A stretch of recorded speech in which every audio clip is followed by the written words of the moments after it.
If you're like me, then you had fun playing Sonic Superstars. If you're like everyone else, then you didn't. While I did have a lot of fun playing it, I think the biggest problem this game has are its boss battles. When you think of a 2D Sonic boss battle, you think of bosses that you can very easily cheese. There are definitely some harder bosses throughout the games that you can't cheese, however, the cheese is definitely what stands out in your memory when you think about these games. They're not overly simple like the fights from Mario, but they're also not as hard as a boss fight from a game like Mega Man. There's not a whole lot that are major drags either. Even if you can't kill the boss in 2 seconds, there's still a chance that they'll be genuinely fun to fight against. Compare that to Sonic Superstars, where you have a cooldown period after you hit the boss. Look at this thing, you can't go in and snag an extra hit on him like you can in the older games. This is by far the biggest problem with Sonic Superstars in my opinion. It totally disrupts the flow of the game. Take a look at the Heavy Shinobi battle from Sonic Mania. While there is a cooldown period for this boss, what makes it fun is that if you go in too soon, you actually get frozen in ice, which is a pretty neat little gimmick. It's something the developers actually thought about. When the other developers were making Sonic Superstars, they said, let's find a way to milk the boss battles so they each take 12 years to finish. The boss battles just aren't that good. While there's a lot of good ideas being thrown around, the lack of cheese really affects the gameplay. With a fast-paced game series like Sonic, you want each level to flow nicely. Even if you aren't always flying through the game at top speeds, you want to feel like you are. You can get away with things like this in a game like Mario, where the pacing is much more relaxed, but when it comes to Sonic, having these slow-paced, long, drawn-out boss battles just brings the game to a halt.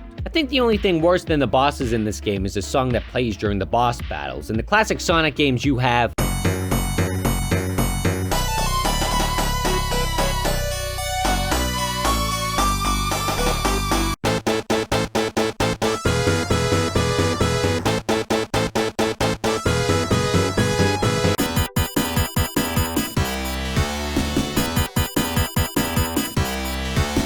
that in Sonic Superstars you have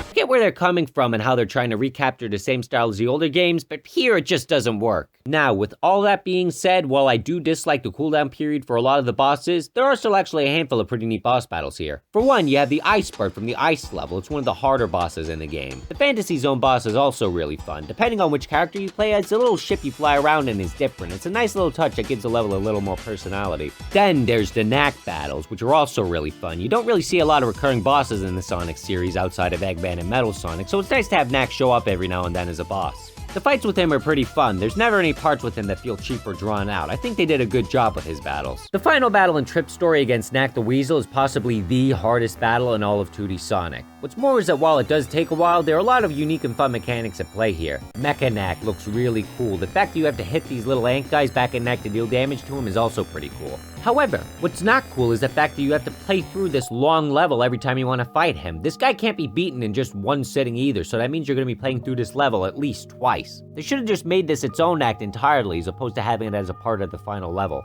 Now, if you thought that a giant purple enemy would be the last boss you'd fight in Sonic Superstars, you'd be right. Remember how throughout the game, the levels are slowly building up this giant purple dragon as the game's final enemy? No? Well, that's because the game didn't do that. The only way you're gonna know about a giant purple dragon being the game's true final boss is by watching this little cartoon they made. And while, yeah, the cartoon is pretty cool and fun, you could only watch it on YouTube. It's not like they made it an opening cutscene for the game or anything. While the 2D Sonic games have always been a little lighter on the story than their 3D counterparts, I really think the dragon should have been built up more. Even if they only threw in a couple of murals like they did in Sonic 3, it would have set up the final boss a lot better. Now the only character anybody's gonna remember from this game is Nack, and you know, I'm not entirely opposed to that. He's the best character in the franchise after all.